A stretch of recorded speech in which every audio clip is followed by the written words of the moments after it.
Hi. And welcome to Wheel Takes, a podcast about the Wheel of Time. But today, it's about the Hunger Games. Yes. I'm Allie, and I have read all of the Hunger Games. I am Gus, and I have finished the first book. And I don't know where we go from here. This podcast only contains spoilers for the Hunger Games for what Gus has already read. And today, again, that's everything up to and including the end of the first book. Mm-hmm. Gus. Allie. Where did we leave off? Well, that's a great question. They were in the cave and kissing and stuff, and they got the stew, and it was agonizing in a good way. God, it's so amazing to me because I asked you where did we leave off, and I was like, I don't actually know. That's what I'm here for sometimes and sometimes not. By the way, if you're a listener of all of our episodes, you may know we put a buzzer into the thing last week, and it was too loud, and we're fixing it. So, sorry. Thanks for your comments. Thanks for letting us know. We're aware. We'll fix it. Yeah. But, today... Yeah, we got a new soundboard, and so we're still troubleshooting some things. Yes, it's fun. It has sound effects like... which one can I play that's good? For when we like stuff. For when things are ominous. I also think the Law and Order one we could play when we think someone should just go to jail. Oh, yeah, that works. Mm-hmm. That could work instead of the buzzer. Yeah. That could be good. Straight to jail. Yeah. We go straight to jail. I like that. So, anyway, enough of all that. We just like pressing buttons, and they light up, and they're really fun. They do light up. It's really cool. Maybe we should post a picture somewhere. Maybe we should. But hey, so yeah, I do actually have notes for these Hunger Games. I hope you do. Things, some of them, although I think towards the end, again, I want to note that you did not have them out, and you're scrolling through them now. But was there any delay? The shoe is on the other foot. Oh. All right, so chapter 23. Wait, there's a whole neighborhood just for winners? That sounds really lonely. Well, if you're Haymitch, it sure is. He's all by myself. I feel like that's what he sings to himself all the time. But, now that he has neighbors, you know how he feels? How? Does he? No, probably not. Good, my neighbors are traumatized. Sorry. Thresh, no! I know. He die. That's a reference to a series of TikToks about a medieval role player of The Sims. Anyway. He die. Katniss, have you stopped to consider that Peeta might genuinely like you, he says, having been firmly in denial of this himself for 23 chapters? It's true. And then he also says, having been in love with a woman for 2 years and never said anything? Me? Yeah. Back in the day? Yeah. Yeah, well, Me? Yeah. Oh, please no, not the love triangle. Because she's like, Gale makes me feel confused, but Peeta yes. also makes me feel confused. Mm-hmm. And I was like, here we go. And I'm like, I'm not confused. That's pants feelings. You have pants feelings for two people. That's not confusing. Let's call it what it is. You have pants feelings for two people. So when I said only Peeta would be able to poison someone, this isn't what I meant. The accidental poisoning of Foxface? Rip Foxface, I guess. Died as she lived. In the background. Having a face that looked like a fox. God knows what her name is. No, Katniss never learns. Nope. Lives rent-free in her head the entire book. Absolutely rent-free. Absolutely rent-free. And then absolutely does nothing and dies. That was Suzanne trolling us. I love it. I love it. She's like, so much. Oh, Foxface is going to be a huge threat. No. Dies from poison by accident. Bye-bye. Though some people think she did it on purpose. Why? There's a theory, and we can discuss this. There's a theory amongst some of the fandom, and it was much discussed in the spoiler chat on Discord, because a lot of people, I was like, I kind of think the theory is kind of dope. And everyone went, I hate it. And I went, okay, very valid. But not everyone. Some people were in support. Some people were vehemently against. But I believe that Foxface is seen kind of looking at the poisonous plant section and doing well in the poisonous plant section at the beginning. In the movie, right? In the movie. We talked about this a couple weeks ago, but I've forgotten whether or not she actually Yeah, because Gus has just seen the beginning of the movie up until the Hunger Games, and then we realized we wanted to watch it live or do a track of some kind. Do something. We'll figure something out that's fun. That's fun. But but I believe that I think she still does it in the book. I'm not sure off the top of my head. But there's a theory that she was too smart for that and that she tried to go out on her terms. However, she did just that? Yeah, she's in like the final 5. All she has to do is lie back and let them kill each other. Mm-hmm. I mean, yeah. And then hopefully kill the last one. Well, yeah, why would she do that? I don't know why she I don't know. I mean, I think if she had determined in her mind that she was not going to win with the people who were left and wanted a painless death, that is possible. But I think the book is ambiguous. Yeah, sure. I think the book is less ambiguous than the movie. Not to give like spoilers for the movie, but I mean, you're reading spoilers for the movie. I'm not reading it. What? What? No, I'm not. I'm not reading spoilers for anything. Well, I mean, technically, this book is a spoiler for the entire movie. Oh, well, okay, sure. No, that's what I'm saying. That's fair. No, you're not reading spoilers for the movie. No. The book itself is a spoiler for the movie. But yeah, there is a theory online that she killed herself in a way that would look like an accident, because if she killed herself for real, they could kill her family for that. Okay.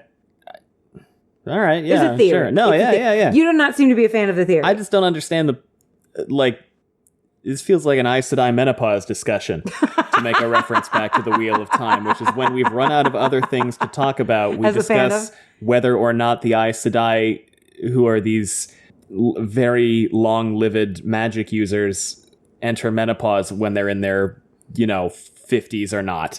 Oh, I saw some discourse on Twitter also about the Hunger Games that I wanted to share, where they were showing all these winners that you end up getting to know. Yeah. And they were like, forget the Ballad of Songbirds and Snakes. Why would we want to see someone we know nothing about and a story we know nothing about? I want to see how these people won their games. And sounds devastating. I'm like, first of all, you find out how they win their games. You meet other winners later on? Well, you hear a little bit about Haymitch's backstory. Sure, yeah. But they're like, I want to hear about how Haymitch won the games and stuff. And it's like, well, you kind of do end up hearing a little bit about that and getting that context. So that would be a very boring movie because you know who wins and how it goes down, right?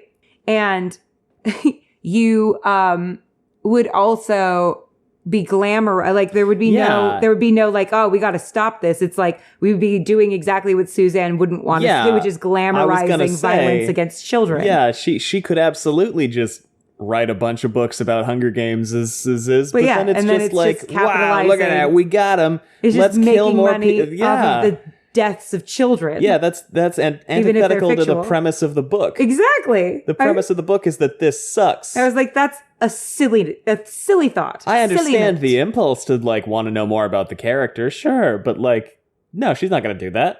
I hope she does. I mean, theoretically, she could be just like, this is my money machine. I'm going to sit on my money machine. But I just think that would be so antithetical to the entire point of this series. Yeah, I don't see it. And it would not be very interesting because we'd know the results. Anyway, chapter 23, guys. Yes. So she's eating the stew, and Peeta tells her to slow down, which is relatable. I eat like this all the time. I don't even inhale. My coworkers actually frequently give me shit about how quickly I eat. Really? Because my boss, we'll go out to lunch, and my boss will get a sandwich, and I'll get a sandwich, and 15 minutes later, I'm done. Yeah. And my boss will have eaten half of his sandwich and 3 tater tots. That's funny. Yeah. But you are the biggest boy on the planet. You're just a large man. Yeah, I also eat fast. I've always eaten quickly. And you're an only child. See, my thing is, I had so many siblings. If you didn't eat fast, you didn't eat. You see, that's the thing. They always go well, you didn't have siblings to steal your pizza. What were you fighting What's for? Your excuse? I'm I'm hungry. Why That's are you my so excuse. scrappy? You had lived a life of luxury. You had no one to fight over that pizza for. I still hide food. I'm like, this is my snack. I still am like, no, if I like leave it out in the cabinet, it will get eaten by someone else. I'm a little pack rat like that. So when you successfully squirrel away food, does it make you feel like this? Yes. So she asks PETA, so since we were 5, you've never even noticed other girls? No, I noticed just about every girl. He's real for that. Yeah, no, yeah. He's real for that. But none of them made a lasting impression but you. Oh. PETA's got lines. Mm-hmm. I'm sure that would thrill your parents, you liking a girl from the seam. Hardly, but I couldn't care less. Anyway, if we make it back, you won't be a girl from the seam. You'll be a girl from Victor's village. That's right. If we win, we'll each get a house in the part of the town reserved for the Hunger Games victors. Imagine winning at 14 and then you have a house. What are you going to do with that? You trash that house so You're fast. A landowner now. You're a child. They're like, here's this house. I'm going to put Peter to be like, I'm going to frost my house. So do they have a house ready or do they have to build this house? Good question. Like, do you get to design your house? I mean, if it were already there, then the houses would be, 74 years out of date? Because I'm like, could you imagine living in a house that you built at 14? That would be the dumbest house, but also the coolest house. It would be exactly the same as the house I would want to live in now. It would have an entire room dedicated to, like, video games and bullshit. There'd be a slide for sure. There would absolutely be a slide. It would be in the kitchen island, and it would go down into a frequently sanitized ball pit that was right next to the video game room. That's so dope. Yeah. I'm in favor of us all building our dream house when we're 14 and living in it. Yeah. No, never mind. I take it back. The capital's great. You fight to the death for your 14-year-old dream house. But then you get your 14-year-old dream house. Yeah, it's fucking awesome. You know what? This is a great deal. And you live a life of luxury for the rest of your life. You've got a lot of trauma and you'll never be the same. But, you'll probably have an addiction. You'll develop a series of substance abuse problems. But whatever. And personality disorders. You're also going to have a kitchen slide. And the kitchen slide is worth it. Uh-huh. Oh my God. I'd have so many dogs. Oh. Yeah. So many dogs. Oh my God. A disturbing thought hits me, but then our only neighbor will be Hamish. No, God, please, no, no. So she thinks that that Hamish hates her. And he said that only sometimes when he's sober, I've never heard him say one negative thing about you. He's never sober. Suzanne with the jokes. Wait, I've got another one. I'm going to have way too much fun with this soundboard, and I'm going to try to do it. We can't abuse the soundboard too much. We have to do it in a way that's not annoying. I promise I'm going to try really hard. We're really excited about the soundboard. We're just going to have a little too much fun with it right off the bat. Yeah, but we can't oversaturate. We can't oversaturate. We have to pick our moments. But yeah, so they kind of go back and forth a bit about whether or not Hamish hates them. And they kind of decide that people in general aren't really his thing. And they're playing it up because they know the audience will enjoy having fun at Hamish's expense. Yeah. Because he's kind of a joke to them. And he probably is okay with that. Well, he knows they're playing the game. Yeah. And like they played the footage of him doing the drunken prospector rambling thing at the interview, and he like laughed and waved it off. So I think I feel, I like this guy. He better not turn out to fucking suck. But then again, as I've learned, it seems like Suzanne Collins is not trying to trick me. Mm-hmm. Although maybe now she will trick me. Well, it also shows the uphill battle that Hamish is fighting too, because Hamish has to be ready to go into action at any moment because most mentors have a partner, another victor to help them. So that's... Yeah, because there's supposed to be a guy and a girl winner from each village. They're supposed to be? Well, no, it's because everybody else has two mentors, yeah. Yeah. Well, ostensibly they have a group of mentors or a group of victors. Yeah, and you would pull from that pool. 1 and 2 who can take some of the burden off of the other ones too and be like, I'll do it this year, because being a mentor probably sucks most of the time because you're desperately trying to keep 2 children alive. When the odds are they won't make it. Mm-hmm. And with Hamish, it's every fucking year. And he has no one to talk to other people about, try to find more money, try to find all this stuff. All he has is Effie. Don't really what is her role? Like each other. Like, what is her job? She's like the Capitol liaison or something? Basically, yeah. She's like the Capitol liaison. She's like the person that's promoting them and... he's the manager, she's the agent. Yes. Right? Okay. Correct. To make a entertainment industry reference that 5 people will understand. Sorry, it helps me. Yeah. He's like the coach. He's the hustle. He's the yeah. Go ahead. He's the coach and she's like the publicity. She's the hustler. She's the PR. Yeah. And they're wondering how he's holding up and whether he's drinking and probably less. And how he seems to be communicating with them by the timing of his gifts. I mean, I wonder how much they know about like what might happen. Like, do they do previews? Like, join us in tomorrow because there's going to be like a fire. Like, do you think that they have any awareness of what, like, outside of what might be a challenge the next day? I assume a limited awareness. Yeah. Like, do they do a next time on Survivor? Ugh. Yeah, probably. I have to think that they want people to stay engaged. Right. Right. Right. And so you want to hook them at the end. So do you think that they like hint at all about what could be coming the next day probably, to people watching? Yeah. I would think. Yeah. Mm-hmm. Like, especially if it's been a boring day. Do you think they're like, don't worry, tomorrow there's going to be a twist? Yeah, exactly. And then they just kind of hang out and like recover for a few hours, days, and Thresh dies. They want to know how Haymitch won the games. Oh yeah, they determine he must have been clever. Yeah, Haymitch is sturdily built, but no physical wonder like Kato or Thresh. He's not particularly handsome. Burn. Not in the way that causes sponsors to rain gifts on you. And he's so surly, it's hard to imagine anyone teaming up with him. There's only one way Haymitch could have won, and PETA says it just as I'm reaching this conclusion himself. He outsmarted the others. Cue Foxface eating a bunch of fucking berries and dying. And then she said maybe he wasn't always a drunk. Maybe in the beginning he tried to help the tributes. Oh my god, wait. God, no, we're not want Foxface. Why not? We can't want a child's death. It's not real. We can't want a child's death. It's fake. God. No. It's so fucked up. Oh my god. Do you think they ever do that kind of shit? Yes, they absolutely do.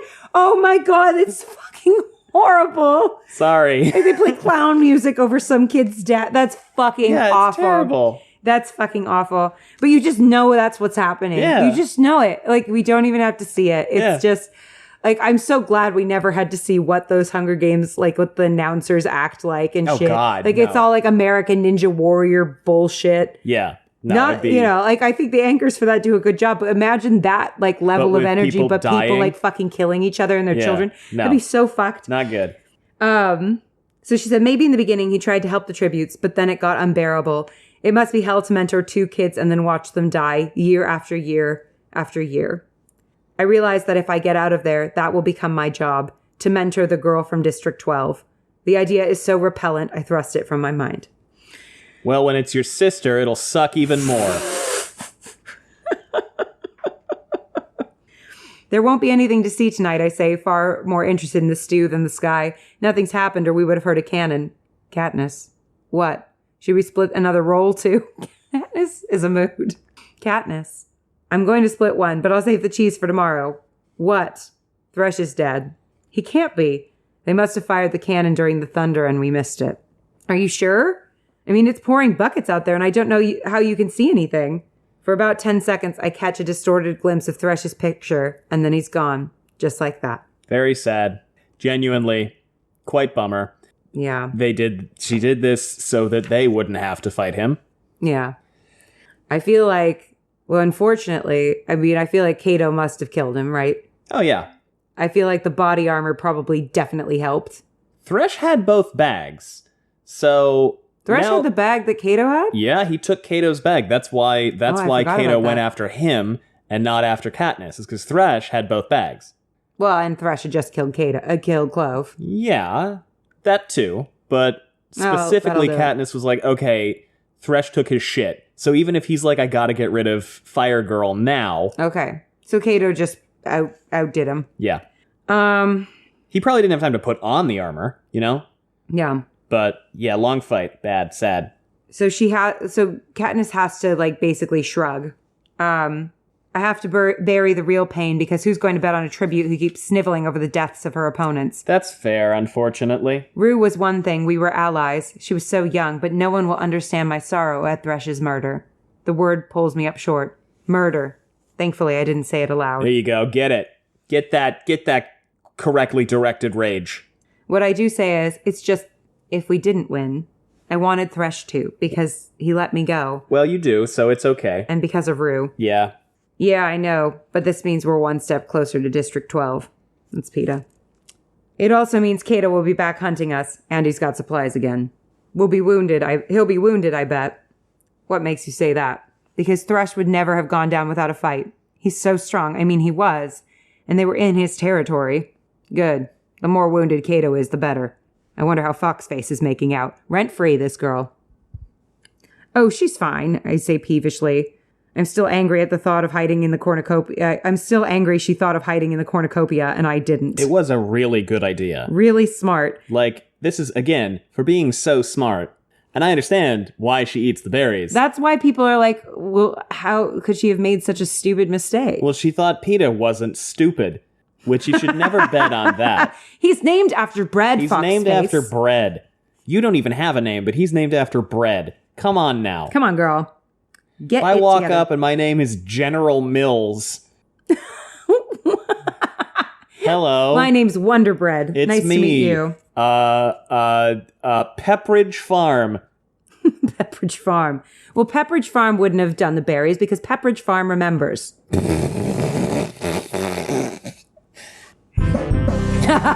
No, we can't oversaturate the soundboard. You're a menace with that thing. Yeah, I know. All right, so they mourn Thresh. And then they kind of hang out for a And while. They kind of hang out thinking about the fact that there are 4 of them left. For the first time, I allow myself to truly think about the possibility that I might make it home. To fame, to wealth, to my own house in Victor's village. My mother and Prim would live there with me. No more fear of hunger. And a new kind of freedom. But then, what? What would my life be like on a daily basis? It would suck. Most of it has been consumed with the acquisition of food. Take that away and I'm not really sure who I am, what my identity is. The idea scares me some. I think of Haymitch with all of his money.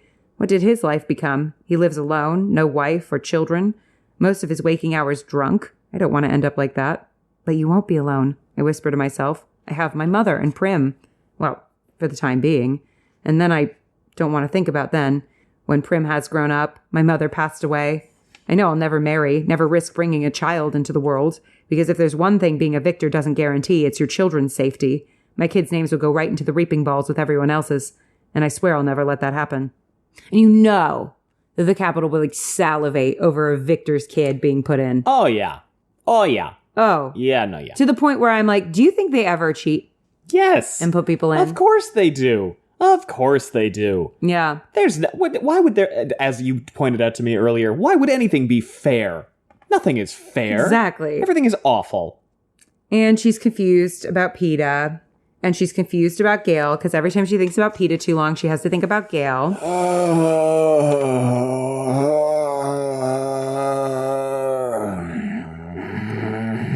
Oh, and they laugh about the fact that Effie is going to be upset about their manners while they're eating. That's funny. She decides to go hunting, and go out, and PETA's going to keep watch because he's still pretty weak. Yeah, nothing really happens for the rest of this chapter, I don't think. Not really. I'm looking at it.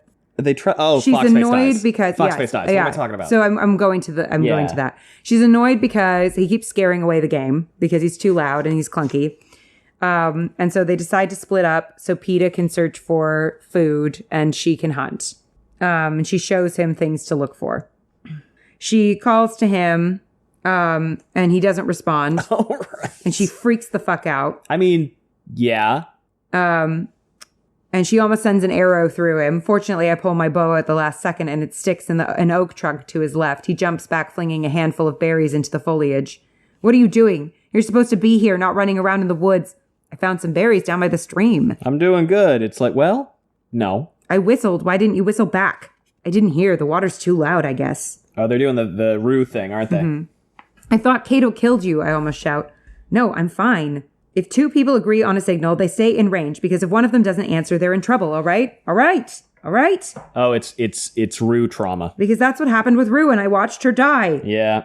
So she's traumatized. I mean, yeah, I would be. And you ate without me. She also says that. Katniss is always a mood. Priorities. Yeah. It's good. It's good. And then they argue a little bit because she's like, because the cheese is gone. And Pete is trying not to lose his temper. And he's insisting that he didn't eat the cheese. And they're all very confused. And then she looks at the berries. My father's voice comes back to me. Not these, Katniss. Never these. They're nightlock. You'll be dead before they reach your stomach. Just then, the cannon fires. I whip around, expecting Peeta to collapse to the ground, but he only raises his eyebrows. The hovercraft appears 100 yards or so away. What's left of Foxface's emaciated body is lifted into the air. I can see the red glint of her hair in the sunlight. I should have known the moment I saw the missing cheese. I mean, she was emaciated. Maybe she was like, I'm not going to win. I'm dying. But she stole food. She could have stolen a bunch of food. I mean. Oh, you're right. The cheese is kind of damaged. You know, she could theoretically have also planted poison berries if she knew what to look for. That's true. You know, and by the way, you know what's going through Peeta's head as he tries to figure out who stole the food and as he watches Foxface get lifted away? We cannot. Is Peeta the Perrin Yes. of this book? Oh, God, yeah. But Absolutely. he's not dumb. Nor is he's Perrin. smart, but he makes really dumb decisions Yes, sometimes. Perrin's not dumb either. He's just very thoughtful. Yeah. So then Peeta tells her to climb. He'll be here in a second. We'll stand a better chance of fighting him from above.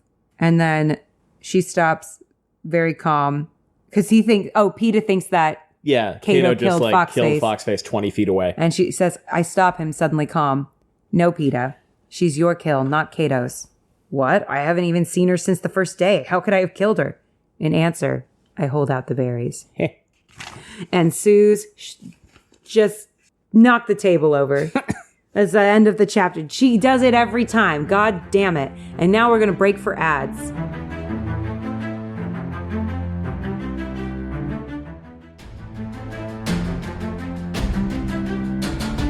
And we're back. Oh my God. Suze. She's killing it.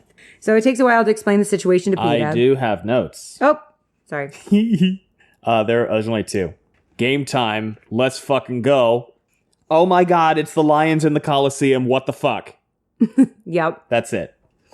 She says it takes a while to explain the situation to Peeta. You're telling me that the berries... Wait a minute. You're telling me that the berries are poison? Yes, Peeta. They grow in your district. You should know. Go ahead and do it. This is your one episode to abuse it, and then we have to do it. I turned it down. I'm trying. No, I'm just kidding. We love it. We love it. Yeah. So she remembers how Foxface had stolen the food from the supply pile before she blew it up, but not enough to she took enough to stay alive, but not enough that anyone would notice it, and how she wouldn't question the safety of the berries we were preparing to eat ourselves. Yeah. And then Katniss says, and she's very clever, Peeta. Well, she was until you outfoxed her. That's like with CSI, like cold open, last line, and then we get into I don't have that sound effect on here. Don't worry. I am deliberately trying to avoid anything that is super jarring or loud. Which is why I have this. Oh my God. I think it's soothing and nice. It is soothing and nice. So yeah, they're nightlock berries. They're deadly. Peeta killed someone by accident. That's his second kill because he theoretically put the other girl out of her misery. Yeah, Fire Girl, who was like, well, day one, I should build a big ass fire in the forest. And they were like, I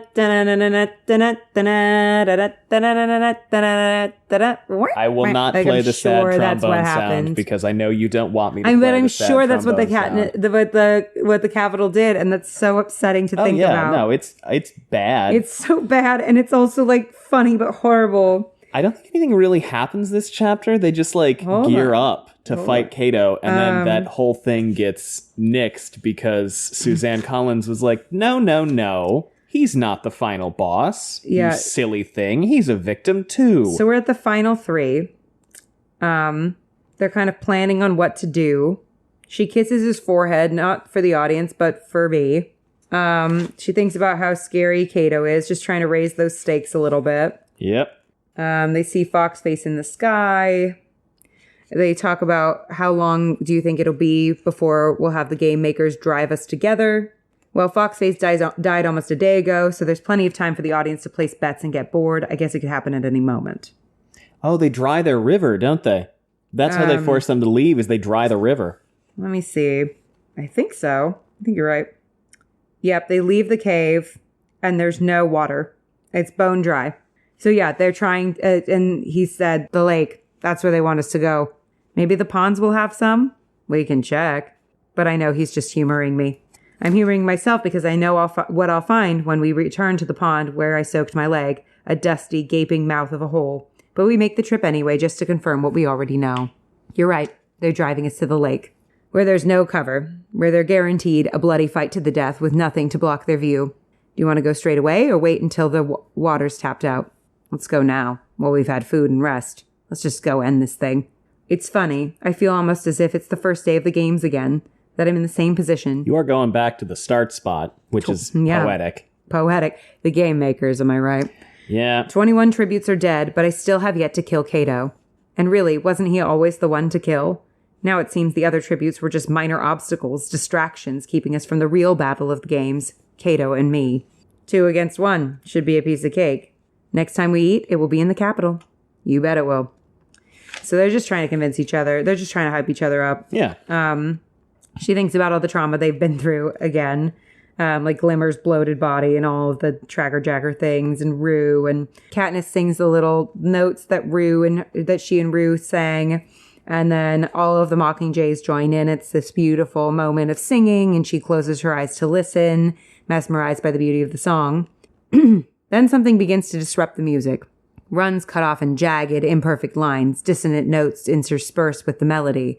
The Mockingjays' voices rise up in a shrieking cry of alarm. We're on our feet, Peeta wielding his knife, me poised to shoot, when Cato smashes through the trees and bears down on us. He has no spear. In fact, his hands are empty, yet he runs straight for us. My first arrow hits his chest and inexplicably falls aside. He's got some kind of body armor, I shout to Peeta. Just in time, too, because Cato is upon us. I brace myself, but he rockets right between us with no attempt to check his speed. I can tell from his panting, the sweat pouring off of his purplish face, that he's been running hard a long time, not toward us, from something. But what? My eyes scan the woods just in time to see the first creature leap into the plain. As I'm turning away, I see another half-dozen join it. Then I am stumbling blindly after Cato with no thought of anything but to save myself. Fucked up. Fucked up. It's fucked up. Now, and she ends the chapter again, flipping the table over. Again, I don't know, getting a home run, just firing blanks into the air. Just firing shotgun shell into the air. She is just having a blast. So at this point I said, can I please keep reading? Can I please keep reading? And you said yes, but you have to write down everything you think will happen. So here's my dissertation. Okay. 3 chapters left. Okay, what's gonna happen? Let's start with where we are right now. Katniss and Peeta are being chased by some kind of monsters, and so is Cato. Cato has body armor because of some bullshit, so he's got a bit of a leg up, but he's also too dumb or scared to have tried to hobble Katniss and Peeta on the way out. So I think that what might happen, honestly anticlimactic as this might be, is that they're gonna run from the animals, and they're gonna end up in a tree or something, because much mention has been made of who can and can't climb trees. I was close. Katniss has no problem climbing trees, and so she's going to be able to get up a tree no problem and then escape from whatever these things are, but she's going to have to sacrifice time helping Peeta get up a tree, and then she's going to have to face the choice to deliberately and willingly abandon Cato to be shredded by these monstrous creatures, because even if he has armor, if he's being set upon by a horde of beasts, he's not going to last that long. I think she's going to find herself in a position to save Cato, but she's going to pass on that choice and watch him get ripped apart by a horde of beasts, and I feel like that works as a metaphor for the capital, because they exist, the tributes, only for the capital's entertainment and to terrorize the districts. The beasts could therefore be a stand-in for the audience, but that will only galvanize Katniss's revolutionary tendencies more. So I think this would work really well, because it would preclude Katniss or Peeta's having any kind of catharsis at the death of Cato, and it would also avoid their having to kill Cato themselves, because I really don't see this going the fuck yeah, got him route with Cato, which it does not. I think we need to see at the end of the day that Cato is also a scared kid. Even if he is a deeply manipulated and cruel person, he's still a child, and he's still a victim of the games and of the Capitol, which I would say we get. Mm-hmm. Because if I feel like triumphant at Katniss killing Cato, then I'm no better than the people in the Capitol, right? Right. That's the point. That's what they want, is for the audience to bay for blood. And if Katniss gets this triumphant, badass one-liner moment before killing Cato, then she's 100% playing into what the Capitol wants. And I think she's only doing that so far, insofar as it relates to her survival in the games. Right. She has to stop the bleeding before she can fix the societal problem. Anyway, I think Cato is killed by these beasts, and I think the beasts then get chased off by a hovercraft or the Capitol somehow. Maybe they just kill them. And then I think Katniss and Peeta climb down battered and bloody, and they expect to be crowned winners, but then the Capitol drops like a sword in the middle of the cornucopia and is like, haha, you got, idiots, fight to the death. Then they have to decide whether or not they're going to do that. And I think I was wrong all along about Peeta being devious. I think Suze was on the level with me this whole time, and I think they refuse. I think he refuses, and Katniss refuses, or Peeta says, like, I can't win, I'm hurt, I can barely walk, just finish me and go home. And I really don't think she does that, because I think Peeta's going to be a major character in the remaining books. But I think the Capitol will refuse to let them both win until one or the other of them makes a token attempt to kill the other, so as soon as she picks up the sword or whatever it is, they swoop in with the hovercrafts and pick them up. Because if you let them both win, then it's too much hope. But if you show at the end of the day that even the star-crossed lovers will betray one another, then it shows that the Capitol will always win. Mm-hmm. Or I should say, I really think... astute, Gus. I just forgot about the poison. I wish I'd remembered the ability know, for them to... you were like this close to making the connection. Or I should say, I think that's what the Capitol would intend to have it happen, because I think the Capitol is banking on them having like an ugly, tear-filled slugfest. But the more I think about it, I think that if Peeta goes to his knees and bares his chest and is like, make it quick, they have to intervene, because that's a really martyr thing to do, and nothing would make the Capitol seem more cruel and heartless than allowing Katniss to go through with that, even if it seemed like she wasn't going to. And so I think they intervene and pick them both up and let them both win at that point, because it's not going the way they needed it to go. They need these two to break their bonds somehow, and they don't. And that kind of unity or class consciousness cannot be allowed to play out on live television in a dystopian fascist regime. So I wish I'd remembered they had poison. Yeah. You were really close. Because I was like, well, can she shoot herself? No, that wouldn't work. Like, shoot each other through them. That wouldn't work. Yeah. But they basically are like, well, Romeo and Juliet it in front of everybody. Yeah, which is great. But, and instead they're like, well, that would make them look really shitty. Then there's no winner. And that's the thing, too, is because she says there has to be a winner. And I was thinking about this since then. I'm like, the reason there has to be a winner is not so there's someone to root for. There has to be a winner for everybody else, every other district's ire to be directed towards. Yes. That's correct. Yeah. It's not because and I told you the first thing that they do, right? I mean, after you told me that they go on an all district winning tour. Yes. Which is so fucked up. So fucked up. Yeah. So, you're 100% correct. They have to have somebody that they hold up as a, like, see, you all are against one another. Yeah. And this was a act of like pure selflessness and unity and defiance.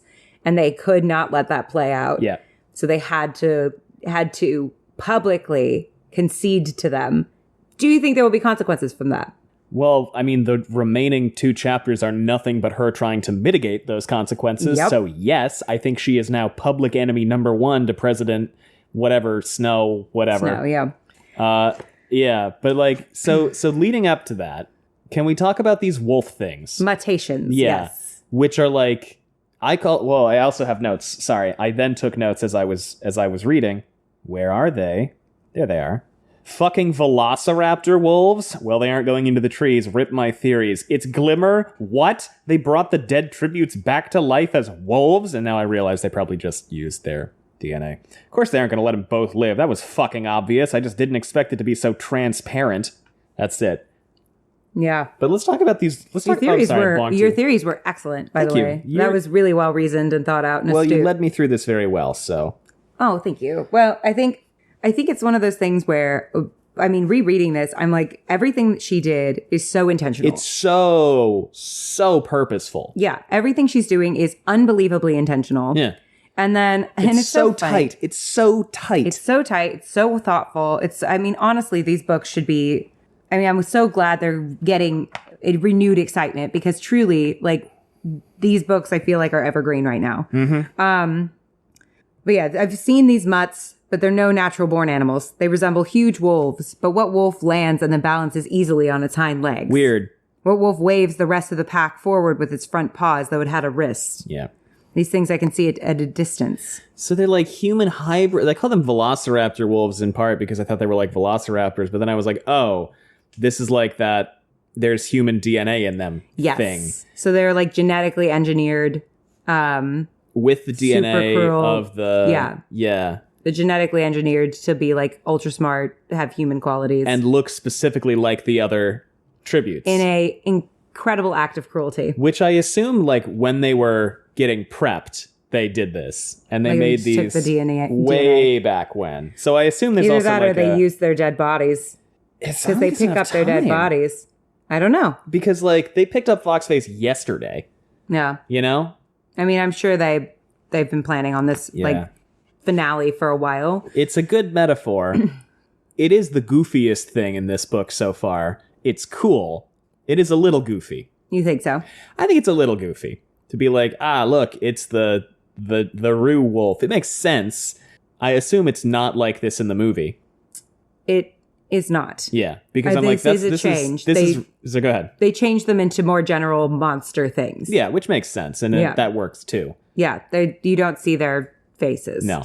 I do like it as a metaphor. Yeah, it works for me. I just think it's a little goofy. I think I agree with the decision to not do it in the movie. Yeah. Because I think that it would have been very hard to pull off in a way that looked good. Yeah, it would have been very visually distracting. Well, and I think, technology in that arena has evolved so much just in the past 10 years. But 10 years ago, yeah, that would have been a really hard thing to pull off in a way that didn't look ridiculous. Yeah. So I do think even the monsters themselves that end up being in the Hunger Games, to me, they look a little dated. They look dated. Yeah, sure. They look dated, and that's fine. So I feel like we can go straight to when they're up on top of the cornucopia, because it's just chasing and running. Yeah, they're running. Pete she is realizes, injured. Yeah. She realizes that it's Rue that's chasing her among the others, which is so mean. Pretty bad. So basically, they'll have to potentially try to kill them again. Yeah, which is pretty horrible. Fucked up. It's just an additional cruelty from the Capitol. The Capitol? Mean? What? So they start to climb the horn. Kato gets up first, right? Yes. But he passes out for a minute. Yeah, because he's injured. And then she has to help PETA up, but he gets another big gash. Yeah, a pair of teeth ring together just inches from my hand, and then I hear PETA cry out. Feel the yank on his body, the heavy weight of Boy and Mutt pulling me over the side. Yeah. If not for the grip on my arm, he'd be on the ground. But as it is, it takes all of my strength to keep us both on the curved back of the horn, and more tributes are coming. Kill it, PETA! Kill it! I'm shouting, and although I can't quite see what's happening, I know he must have stabbed the thing because the pull lessens. I'm able to haul him back into the horn, where we drag ourselves toward the top, where the lesser of two evils awaits. Oh, and then he grabs PETA. And then this part confused me a little bit, the logistics, because she shoots him in the hand without getting PETA, and then he loses his grip and falls off. Yeah, so let's read it. So she does technically cause his death. She's the one who caused it. So Katniss has killed Glimmer, the girl from 2, Marvel. That's Clovis, the girl from 2. Glimmer, the girl from 4. Glimmer, the girl from 1. Sorry. Glimmer and Marvel are both from 1. Yeah, Glimmer, the girl from 4 who got stung. Yes, the girl from 4. Last week, I mixed up Glimmer and Marvel 75 times. I'm sorry about that. Glimmer, the girl from 4. Marvel. Kato. Yeah. Is that it? I think that's it. And PETA has killed that Fire Girl and Foxface. Yeah. Interesting. I got 25% of the field. They've got a big body count. Yikes. I know, but most of them were accidental. Oh yeah, I mean, again, I said early on, Suzanne Collins done a really good job of keeping them from having to do too many reprehensible things, which makes sense for a YA novel. There's not a lot of moral gray in there is kind of, but there's not a lot of moral gray in what they have to do. They're just kind of pushed into it. They don't have a lot of hard choices specifically about compromising themselves, which is in line with what PETA says at the top. That they want to do it without changing who they are. Yeah. And it seems like they pretty much do. Yeah. I mean, Katniss... And that's not a problem. I'm not complaining. Katniss does directly kill 4 people. Yeah. But they were trying to kill her first. Yeah. You know, she never, saw a defenseless person. She didn't, look at the fire girl and kill her. She thought about shooting Foxface, but didn't. Yeah. Because she ran too fast. But, she does think about just sniping Foxface. Yeah. Which I don't blame her for. Foxface, according to her, is the mastermind. The big threat. The Kelly Wentworth in San Juan del Sur, according to Alec or Drew Christie. I know, there's always someone where everyone's like, they're a huge threat. That's a and all of us Survivor are always reference. like, they are? There's a couple seasons where people will talk about someone being a huge threat, and I'm always like, they are? The edit is in shambles. Yeah, exactly. All right, we'll stop talking about Survivor now. Sorry. Yeah, but it's relevant. So all of the people listening to us talk about Survivor again going, No! God, please, no! No! So she's turning back to face Cato when Pete is jerked from my side. I'm sure the pack has got him until his blood splatters my face. Gross. Cato stands before me, almost at the lip of the horn, holding Peta in some kind of headlock, cutting off his air. Peta's clawing at Cato's arm, but weakly, as if confused over whether it's more important to breathe or try to stem the gush of blood from the gaping hole a mutt left in his calf. That's a tough choice. I'm a little like, Cato, what is your plan here? Because if you kill Peta, Katniss will kill you back. He does. Well, I mean, he's any port in a storm. I guess.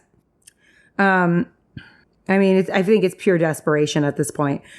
Because it's 2 against 1, and Peta's big. Yeah, because the other option is Peta just kicks him off the thing. Mm-hmm. And I'm sure Cato is injured, and he is tired because he has run all day. Yeah, and the other thing is, this also, again, prevents them from having to willingly choose to kill Cato when he is not a specific active threat to them. Mm-hmm. I aim one of my last 2 arrows at Cato's head, knowing it'll have no effect on his trunk or limbs, which I can see are clothed in a skin-tight, flesh-colored mesh. Some high-grade body armor from the capital. Was that what was in his pack at the feast? Body armor to defend against my arrows? Well, they neglected to send a face guard. Cato just laughs. Shoot me, and he goes down with me. He's right. If I take him out, he falls to the mutts. Peta is sure to die with him. We've reached a stalemate. I can't shoot Cato, without killing Peta too. He can't kill Peta without guaranteeing an arrow in his brain. We stand like statues, both of us seeking an out. My muscles are strained so tightly they feel they might snap at any moment. My teeth clench to the breaking point. The mutts go silent, and the only thing I can hear is the blood pounding in my good ear. Peta's lips are turning blue. If I don't do something quickly, he'll die of asphyxiation, and then I'll have lost him, and Cato will probably use his body as a weapon against me. In fact, I'm sure this is Cato's plan because while he stopped laughing, his lips are set in a triumphant smile. Use his body as a weapon against her? Throw him. Oh. Choke him out. Or use it as a shield, maybe? Yeah, choke him out and then throw him at him. Throw him at her. Jesus. Yeah.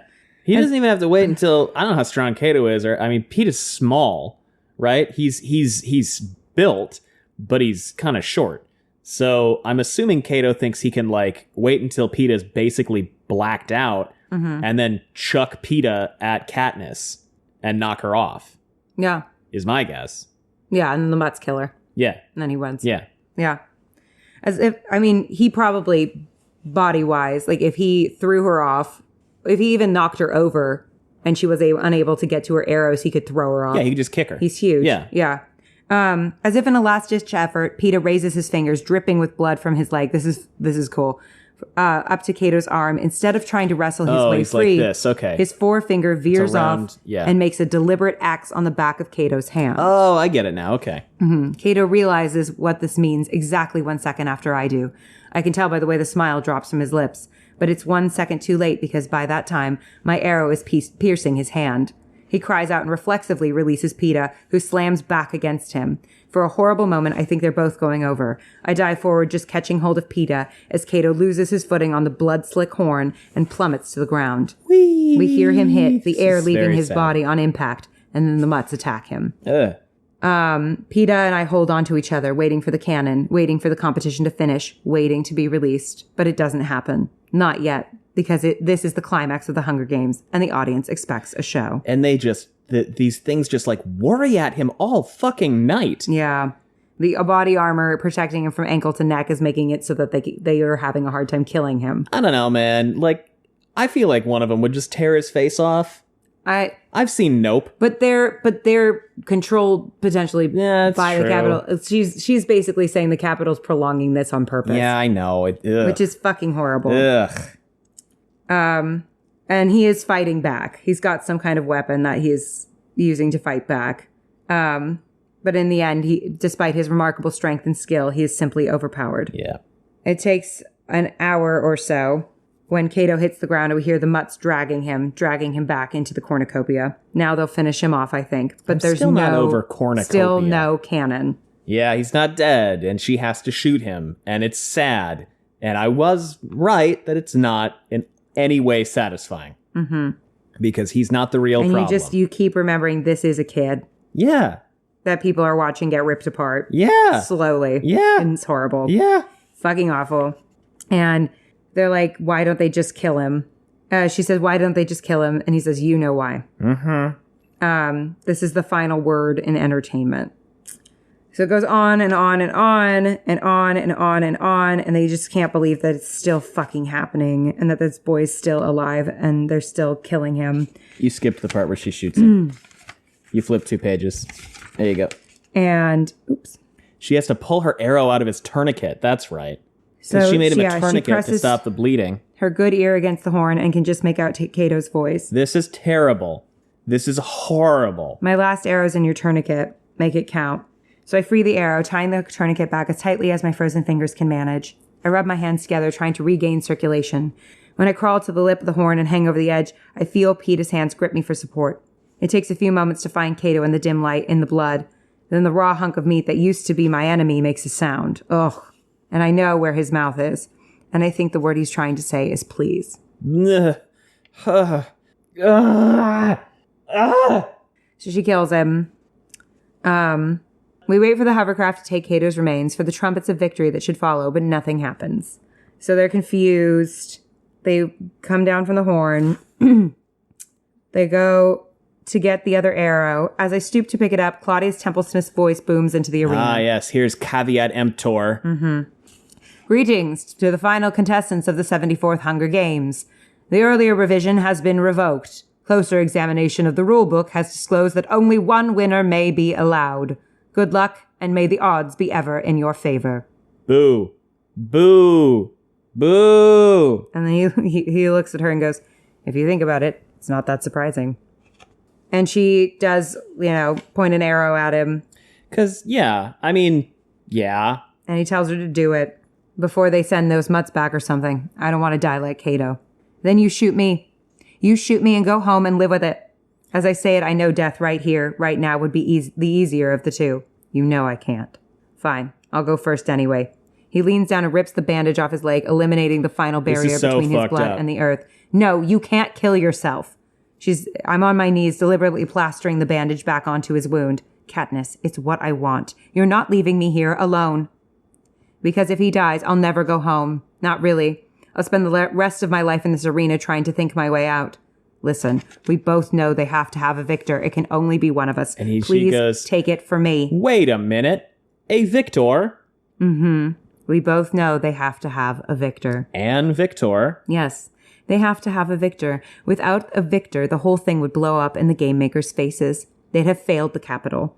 Might possibly be even executed slowly and painfully while the cameras broadcast it to every screen in the country. I just wonder, I feel like if you're publicly executing people on television, you're in a bad place. Anyway, yeah. So I just feel like I would be like, are we the bad guys? I don't know. If Peta and I were both to die, or they thought we were, My fingers fumble into the pouch on my belt, freeing it. Peter sees it. His hand clamps on my wrist. No, I won't let you. Trust me, I whisper. He holds my gaze for a long moment, then lets me go. I loosen the top of the pouch and pour a few spoonfuls of berries into his palm. Then I fill my own. On the count of 3, Peter leans down and kisses me once, very gently. The count of 3, he says. We stand, our backs pressed together, our empty hands locked tight. Hold them out. I want everyone to see. I spread out my fingers and the dark berries glisten in the sun. It's performative to the end. I give Peter's hand one last Even though squeeze. I think she would have gone through with this. Oh, yeah. I wouldn't go home and live with this. No. Awful. Yeah, absolutely not. I give Peter's hand one last squeeze as a signal, as a goodbye, and we begin counting. 1, maybe I'm wrong. 2, maybe they don't care if we both die. 3, it's too late to change my mind. I lift my hand to my mouth, taking one last look at the world. The berries have just passed my lips when the trumpets begin to blare. The frantic voice of Claudius Templesmith shouts above them. Stop! Stop! Ladies and gentlemen, I am pleased to present the victors of the 74th Hunger Games, Katniss Everdeen and Peeta Mellark. I give you the tributes of District 12. Boom. And she flipped the table again. I mean, every goddamn It's chapter really sues. My God. We're going to take a break for ads.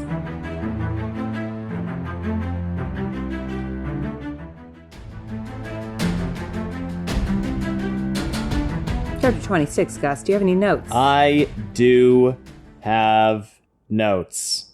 The game makers wanted to give her a fucking boob job while she was unconscious, and somehow this is worse than everything else I've read so far. Yep. I hate that they're making her look really young, but I understand why they're doing it. Yep. I love Haymitch. That's it. Yeah. So, the Capitol, how do you think it treats its victims? Badly. We've talked about this, and I'll talk about it again. Terribly. Badly. Bad. Bad. It's all bad. Everything about this is bad. Well, because, I mean, if you think about it, it is having celebrities, right? Mm-hmm. That are completely under political control. Mm-hmm. So, like, it'd be like if our president basically owned all of the celebrities in Hollywood and could do whatever they wanted with them. Yeah. What do you think that could mean? Nothing good, and I don't want to think about it too hard. Like, I just hate this in a good way. Yeah. It's all bad. It's all bad. They will have no control over their lives. They'll be, used for publicity and for political purposes. It's all terrible. Mm-hmm. Everything about it is fucking awful. Yeah. Like, the last 2 chapters of this book are just horrific pain. It's true. I spew the berries from my mouth, wiping my tongue with the end of my shirt to make sure no juice remains. Peter pulls me to the lake where we both flush our mouths with water and then collapse into each other's arms. You didn't swallow any? I ask him. He shakes his head. You?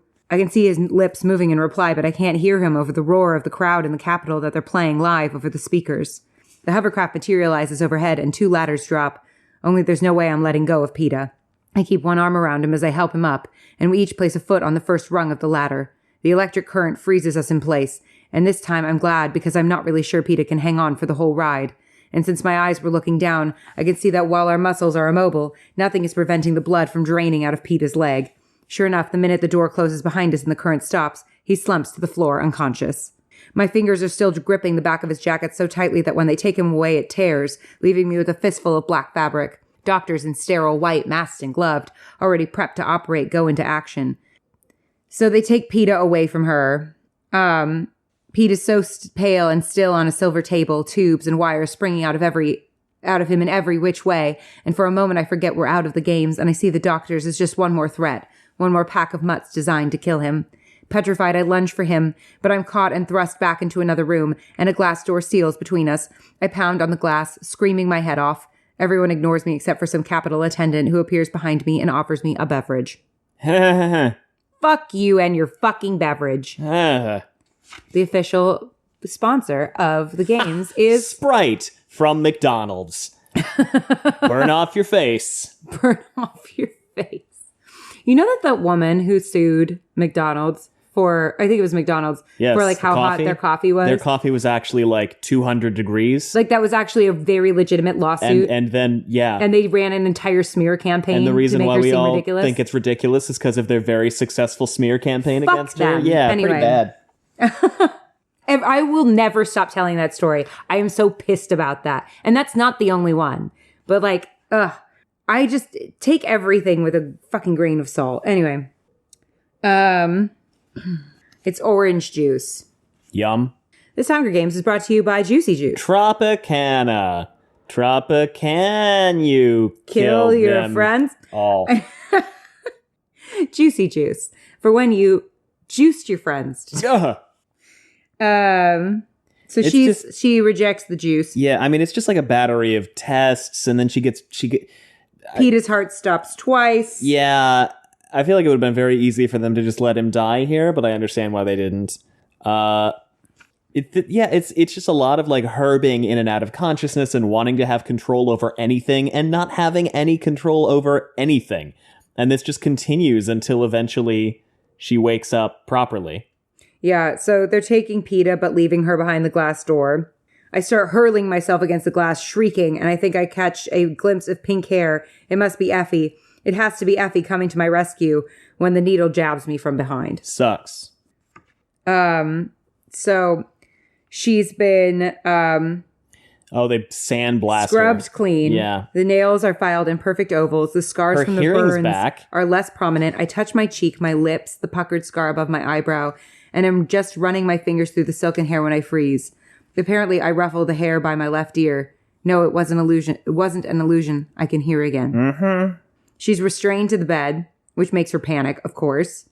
And she's trying to wiggle out of it.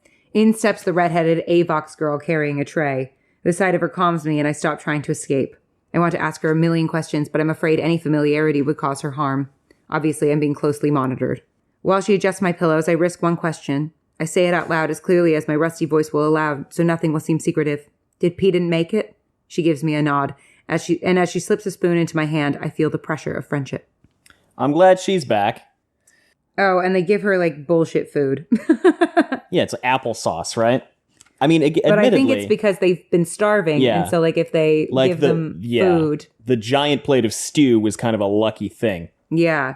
So if they have, like, a huge amount of food, it's not. Yeah. She thinks about her home, her mother, Gail. She's gonna see them again. She wants to get out of bed, but they knock her unconscious again after she eats. She wakes up later. It happens on and off for an indeterminate amount of time. My waking, eating, and even though I resist the impulse to try and escape the bed, being knocked out again. I seem to be in a strange, continual twilight. Only a few things register. The red-headed Avox girl has not returned since the feeding. My scars are disappearing. And do I imagine it? Or do I hear a man's voice yelling? Not in the capital accent, but in the rougher cadences of home. And I can't help having a vague, comforting feeling that someone is looking out for me. It's Haymitch. It's Haymitch. Yelling at them not to do all this bullshit. Not to give her a fucking... Not to do shit to her. ...breast augmentation to a 16-year-old girl. I know. Isn't it fucked? Well, she's unconscious. Sorry. Yeah, because they put her in this outfit and it's padded, and I think it's Cinna is like, yeah, they wanted to do surgery on you, but Haymitch would not let them. And I'm like, okay, this guy's great. He can stay. Haymitch can always He can stay. Yeah, so, all the scars from the arena are gone. To me, that's such an important detail. Yeah. Because they don't want to face the reality of what happened. No, they want them to be outwardly unchanged. They want to sensationalize these people and not acknowledge all the trauma that they forced them to go through. Peeta has a artificial leg, though, right? He lost his leg. Yeah. But even so, that's like underneath his clothes. So they're not going to... They can mask that. They can pretend, oh, no, look, it's just Peeta. Yeah, and I'm sure that they will find ways to spin it. Yeah. It's like, if you are somehow permanently altered, it becomes like, look at what they gave to the games. Yeah. Yeah. Like, look at what a fierce competitor they were. I hate this so much. I'm very sure that's how that goes. This is great.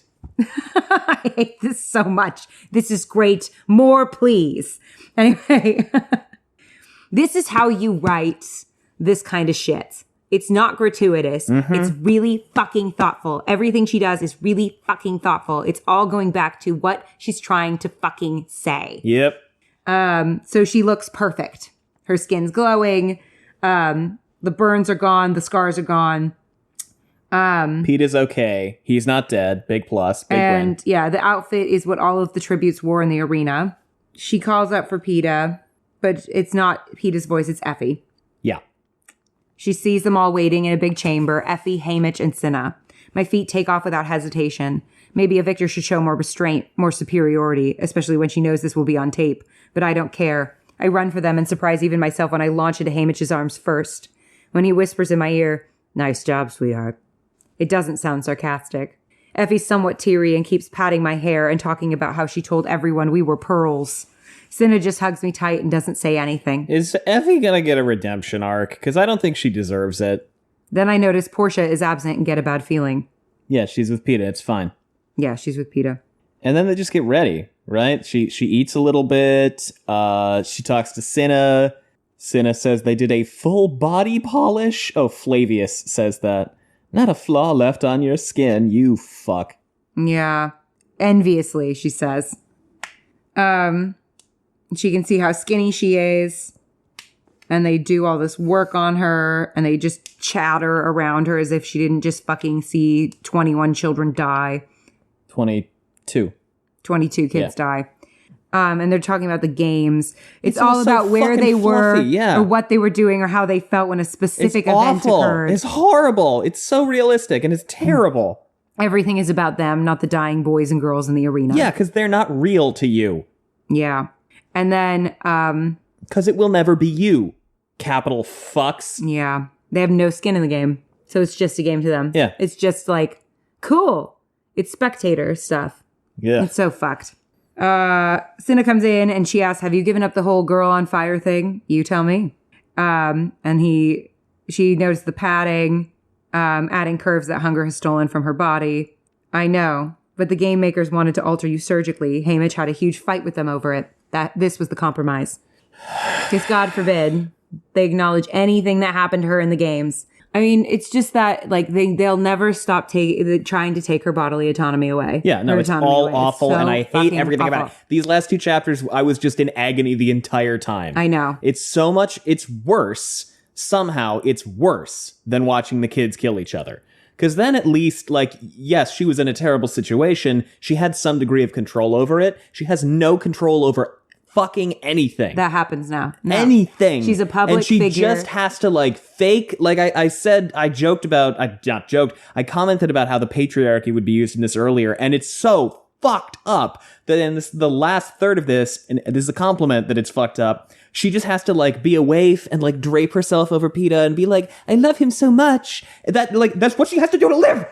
It's terrible. Forever. So she can never know if this love is real or not. Because it all has to be performative. Because if they don't perform, they might be killed or their families. I hate it in a good way. Well, and Pete and Haymitch standing up to them and refusing to allow her to be augmented. That could have risked his life. Yeah, probably. Absolutely, it could have. He like stuck his whole ass neck out for her. Yep. All right, we so got that she 20 could pages maintain left. We can some do this. sense of her autonomy. But like, imagine you don't have someone like Haymitch. No, I know, you fucked. Or someone they're doesn't not care. willing, or they're it's not just willing. like your career, and you're like, yeah, let's do it, let's roll. Yeah, and I think that you may want to keep some of that in mind. Just I will. That many people may not have. That being a victor does not necessarily mean any kind of autonomy. Seems like it's less autonomy. Yep, because now you are in the limelight. Now you have no freedom. I hate it. Now they will watch you forever. So she looks, it's an outfit that makes her look super young.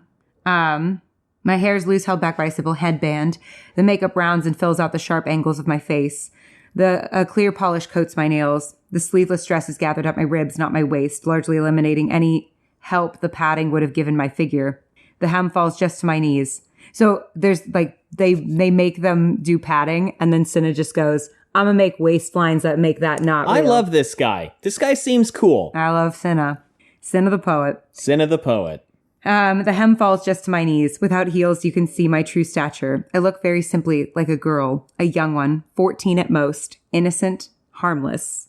Yes, it is shocking that Cinna has pulled this off when you remember I've just won the games. Which again, if she looks harmless, it will be harder for the Capitol to in any way depict her as like a problem. It's very tactical. Everybody on her team is being tactical, except dear sweet, soft bread boy PETA, who is just like, I have the girl. Well, because I think they realized like the last thing that they did was do open defiance against the Capitol. Yeah, so they need to make her look as fucking innocent as possible, or they will kill her. So she gets to the thing.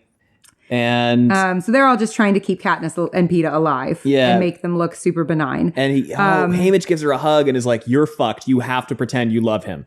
That is your only chance. So she said, so Haymitch comes in, easy, just me. Let's have a look at you. Good enough. But what? But nothing. How about a hug for luck? So she thinks it's an odd request from Haymitch, but after all, we are victors. Maybe a hug for luck is in order. Only when I put my arms around his neck, I find myself trapped in his embrace. He begins talking very fast, very quietly in my ear, my hair concealing his lips. Listen up. You're in trouble. Word is the Capitol's furious about you showing them up in the arena. The one thing they can't stand is being laughed at, and they're the joke of Pan Am. So what? Your only defense can be you were so madly in love you weren't responsible for your actions. Got it, sweetheart? Got it. Did you tell PETA this? Don't have to. He's already there.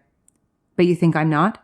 You're not. Since when does it matter what I think? Better take our places. This is your night, sweetheart. Enjoy it. So she's shaking. When I left the arena, when the trumpets played, I was supposed to be safe. From then on, for the rest of my life. But if what Haymitch says is true, and he's got no reason to lie, I've never been in such a dangerous place in my life.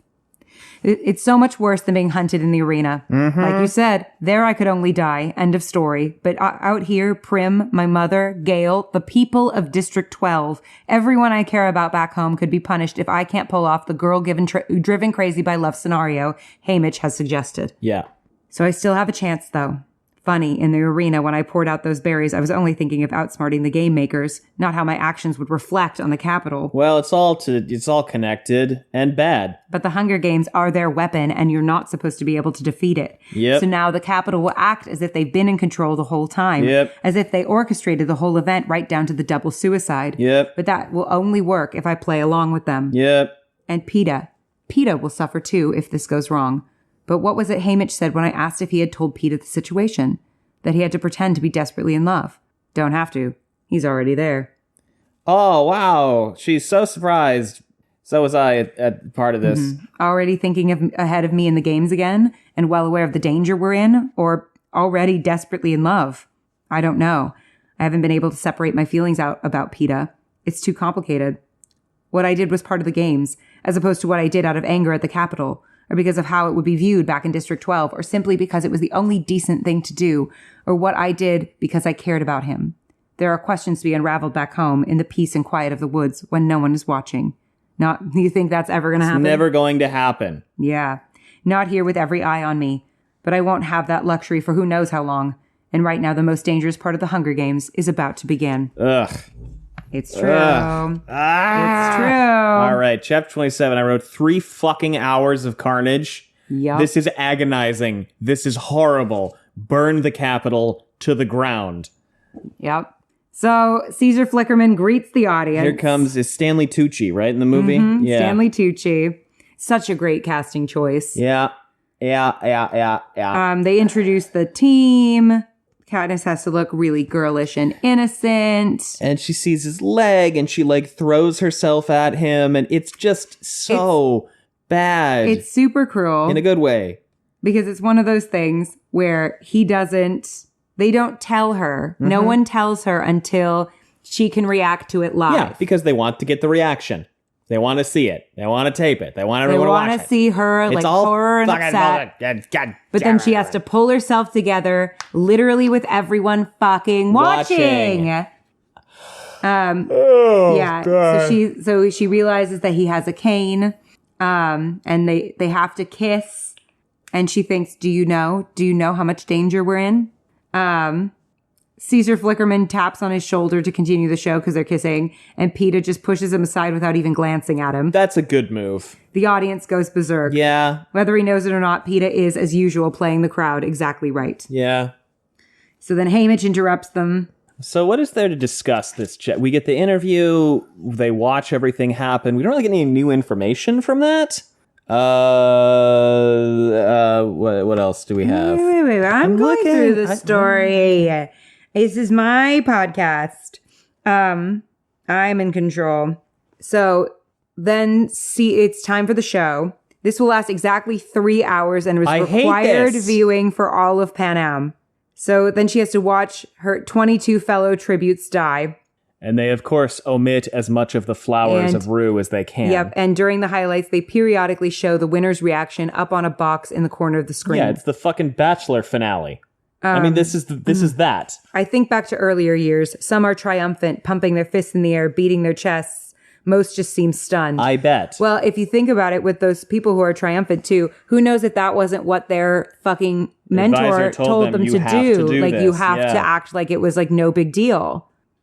You know? I mean, they can't all have been sociopaths. No, like they're playing aren't. the game. Of course, the previous winners didn't have the Capitol looking for a way to destroy them.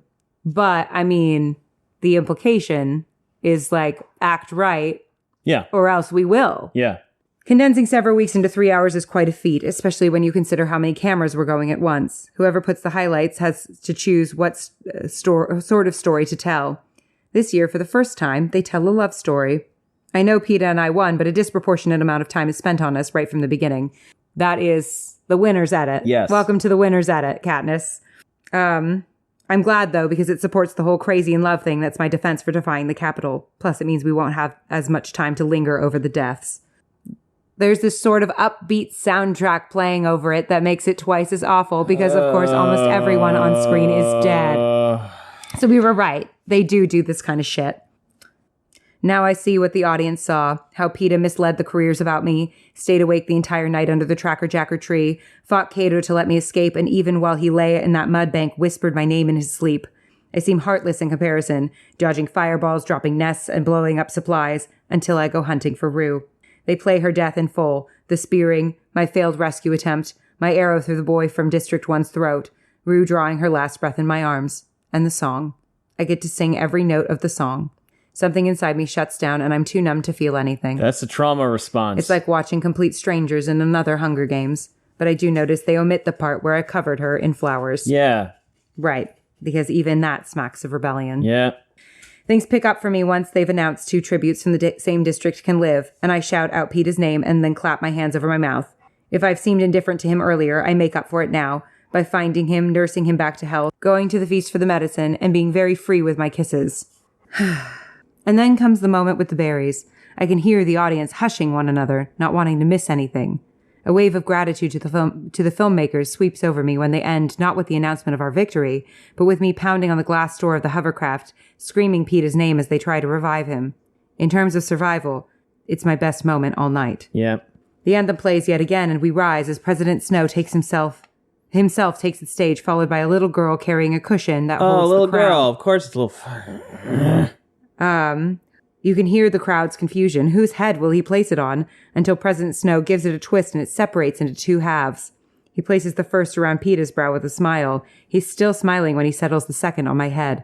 But his eyes, just inches from mine, are as unforgiving as a snake's. I bet.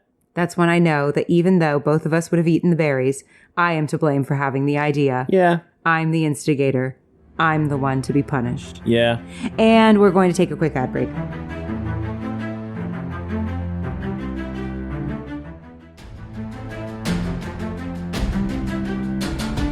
So they're whisked to the president's mansion. Any thoughts about any of this, Gus?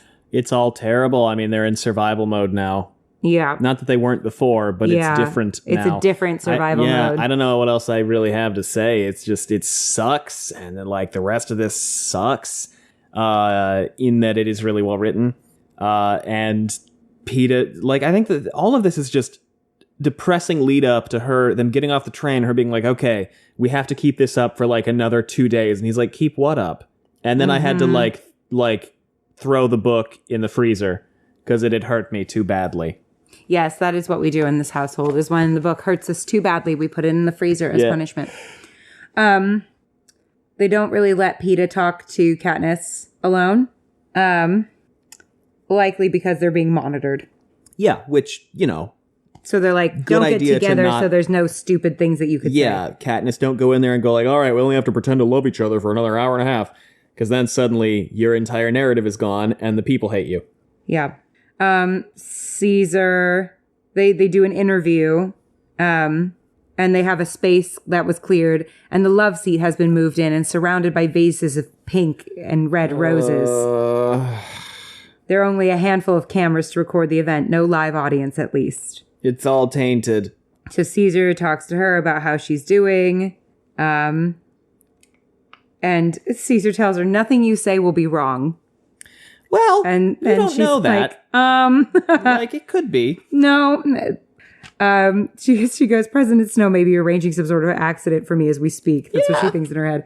And he instructs her to curl up next to Peeta for the cameras. And he asks Peeta about how it was love at first sight for him from age 5. And he says, it's from the moment he laid eyes on her. I just fucking hate it. Anyway, and in the best way. And then Katniss, I think the real excitement for the audience was watching you fall for him. When did you realize you were in love with him? Oh, that's a hard one. I give a faint, breathy laugh and look down at my hands. Help. Well, I know when it hit me. The night when you shouted out his name from that tree. Yes, I guess that was it. I mean, until that point, I just tried not to think about what my feelings might be, honestly, because it was so confusing and it only made things worse if I actually cared about him. But then in the tree, everything changed. Why do you think that was? Maybe because for the first time, there was a chance I could keep him. Behind the cameraman, I see Haymitch give a sort of huff with relief, and I know I've said the right thing. Yeah. Caesar pulls out a handkerchief and has to take a moment because he's so moved. I can feel Peeta press his forehead into my temple, and he asks, so now that you've got me, what are you going to do with me? I turn into him, put you somewhere you can't get hurt. And then he kisses me. People in the room actually sigh. The dog just sighed, too. The dog just sighed very dramatically. And then Caesar asks Peeta how his new leg is working out. This is the moment that she realizes. And no one had told her. Yep. And she says, it's my fault because I used that tourniquet. Yes, it's your fault. I'm alive. He's right.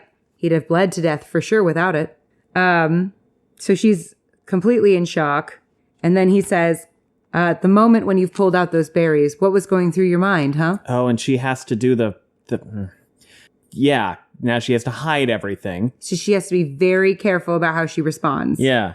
And she says, I don't know. I just couldn't bear the thought of being without him. Which is not true, but And Caesar says, well, I mean, it is true, but it's true, different. But it's more complicated it's than that. It's different because she's like, I can't go through the trauma of this alone. Yeah. The two of them are trauma bonded. Yes. Regardless of whether or not they're in love, right? Yeah, they're trauma bonded. Frankly, not that it doesn't matter because it's their narrative, but it's yes, they have a bond now. No, but that's a real thing. Yes. Sometimes you go through something with someone else. Yeah. And that's a bond that you can't shake with absolutely. them. Because you're I understand implicitly what you've been through and you understand what I've been through. And you understand what I've been through. And we have this connection forever because of that. Yep. And she has the pin. She still has the Mockingjay pin. That's going to be important later. Yes, she does. And they stop and they get off the train for a second for some reason. And this is the whole end point that I hated in a good way so much. And so then he gathers a bunch of wildflowers for her and presents them. But he accidentally picked the tops of wild onions. He's so fucking funny. That's so fucking funny. He's so sweet. And she thinks about Gale, and that makes her stomach churn about seeing him because he won't understand what they've been through and that she's had to put on this performance. And she has confusing feelings about Gale, and she's had confusing feelings about Gale, and now she has confusing things about Peeta that are corrupted by the Capitol. Yep. So everything is the worst. Everything is ruined. I hate it. Mm-hmm. But I love Suzanne Collins. So then Haymitch goes up to them and says, "Great job, you two. Keep it up in the district." So he is the one that makes her tell him. Oh, yeah. Until the cameras are gone, we should be okay. I watch him head back to the train, avoiding Peeta's eyes. So he basically forces Katniss to tell Peeta that she's faking. Yeah, well. Well, is she, though? I mean, it's like... She'll never know. She'll never know. It doesn't really matter because she was at first. So he asks Katniss what that means, and she says, "It's the Capitol. They don't like our stunt with the berries." What? What are you talking about? It seemed too rebellious. So Haymitch has been coaching me through the last few days, so I didn't make it worse. Coaching you, but not me? He knew you were smart enough to get it right. I didn't know there was anything to get right. So what you're saying is these last few days, and then I guess back in the arena, that was just some strategy you two worked out? No, I mean, I couldn't even talk to him in the arena, could I? But you knew what he wanted you to do, didn't you, Katniss? It was all for the games. How you acted. Not all of it. Then how much? She holds her onions. I guess she's holding those onions. The onion flowers. Oh, no, forget that. I guess the real question is what's going to be left when we get home. I don't know. The closer we get to District 12, the more confused I get. Well, let me know when you work it out. And she says, "I know my ears are healed because even with the rumble of the engine, I can hear every step he takes back to the train." Oh, this pain, this pain, this pain, this pain. And he basically avoids her for the rest of the time. Yeah, I mean, sure. And then they have to pull into District 12. I want to tell him that he's not being fair, that we were strangers, that I did what it took to stay alive, to keep us both alive in the arena, that I can't explain how things are with Gale because I don't know myself, that it's no good loving me because I'm never going to get married anyway and he'd just end up hating me later instead of sooner. That if I do have feelings for him, it doesn't matter because I'll never be able to afford the kind of love that leads to a family, to children. And how can he? How can he after what we've just been through? Yeah. I also want to tell him how much I already miss him, but that wouldn't be fair on my part. We just stand there silently, watching our grimy little station rise up around us. Through the window, I can see the platforms thick with cameras. Everyone will be eagerly watching our homecoming. Out of the corner of my eye, I see Peeta extend his hand. I look at him unsure. One more time, for the audience. His voice isn't angry. It's hollow, which is worse. Already the boy with the bread is slipping away from me.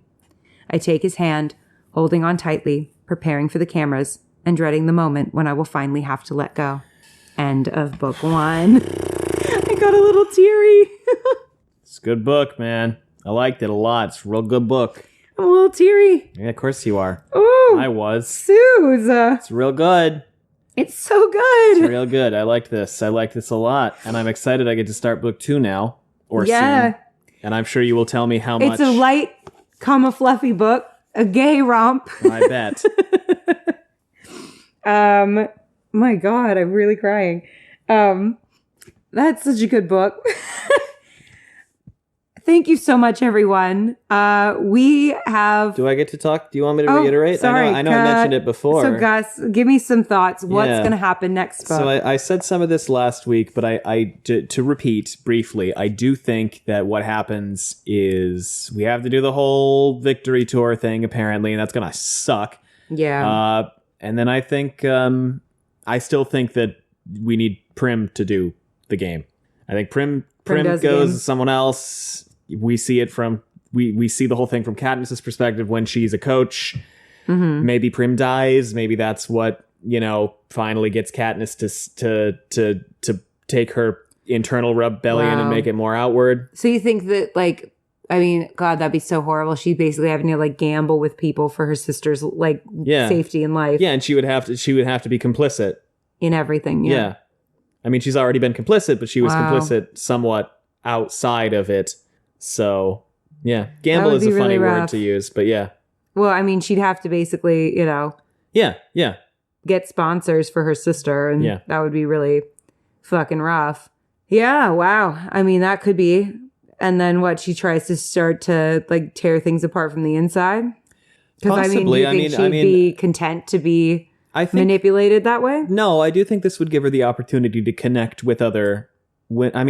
Theoretically, the only way to communicate across districts in this instance would be to be all of the winners who are coaches. So if she's going to have any hope of because they also understand each other to an extent. Mm-hmm. So if she'd have any hope of actually affecting change, it would have to be across other winners. Yeah, potentially. So you think we meet other winners? I think we have to. Yeah. I mean, if she's going to be a coach, then anybody else who is a coach will be a winner. And I assume that they don't just cloister them away totally. No, probably not. Yeah, I'm excited to see winners. Yeah. Potentially, if you're right. I mean, excited is a weird word, right? Because what do you think the winners would be like? Traumatized in different ways, jaded, you know? I mean, some would probably have kind of a weird amount of obsession with their tributes winning. Probably. You know, it'd be a broad spectrum of traumas, I think. Do you think Suze has the ability to write? Yes. That yes. Whatever the answer is, whatever the question is, yes. I have a lot of faith in her. She is so fucking good. Any other last thoughts for us about the Hunger Games? Not about the book. One? No, I mean, I'll have to do How my was your anything experience? Else. Did you enjoy it? Phenomenal. I wish I could have read it faster. I know. How much of Catching Fire, and I'm sure we won't do an episode for this coming week, but how much of Catching Fire do I get to read? I have to look. Okay. I have to look, but I think... Probably like half of, I assume it's part 1, part 2, part 3. Well, I can't, I don't know because I haven't looked, but, and I can't really give you a clear marker because that would be obviously spoilers, but I have an idea in my mind of when I would have you stop. I have the ebook here on my phone. I can tell you the names of the parts. Let me look closely. I believe historically we've been doing like 5 to 7 chapters per episode. Yes. Per, whatever. Give me a second. We can go through and stop at chapter 13. Oh my God, I get 12 chapters? Yeah, you'll get 12 chapters. Oh, lucky me, lucky day. Mm-hmm. We'll do 12 chapters for I'm sure that I will be deeply upset. You will be. I look forward to being deeply upset by Suzanne Collins. And again, probably not next week, probably the week after. I don't think it's a spoiler to say you will be deeply, deeply upset by Suzanne Collins in these books. I am hoping that we can also get our schedules have been a little wonky on account due to Allie's new job, which is no longer going to be a problem. And that's good. And I quit yesterday. Yeah, it's good. And so we're hoping to get a little back in the swing of, Fridays for Wheel of Time, maybe Tuesdays for the other thing. The dog in the corner scratching at his bed. So you had to turn around 75 times. That would be our objective. Our roadmap would be Wheel of Time next Friday, Hunger Games the Tuesday, or I guess Catching Fire starting the Tuesday after that. Mm-hmm. I'm excited. I'm very excited for you to read Catching Fire because there's so fucking many things I want to talk about that I can't talk about until there's so many things I want to talk about with you that I cannot talk about until you fucking read Catching Fire. Oh, and at some point we'll do something with the movie. We're figuring that out. We're going to figure that out. Yeah, and we'll announce it somewhere.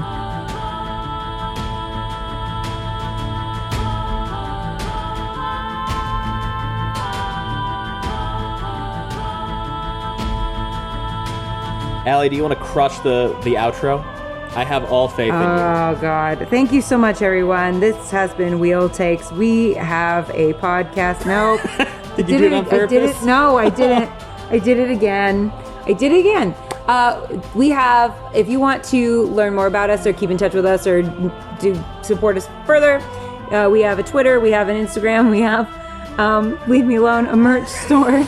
We have a Patreon if you want to support us that way. Yep. And all other things are listed in the episode description below. Yes. Check us out. Yes. Nice. Anyway, any more thoughts, Gus? Anything else? I'm hungry for more. Oh. Thank you so much, everyone. Bye. Bye.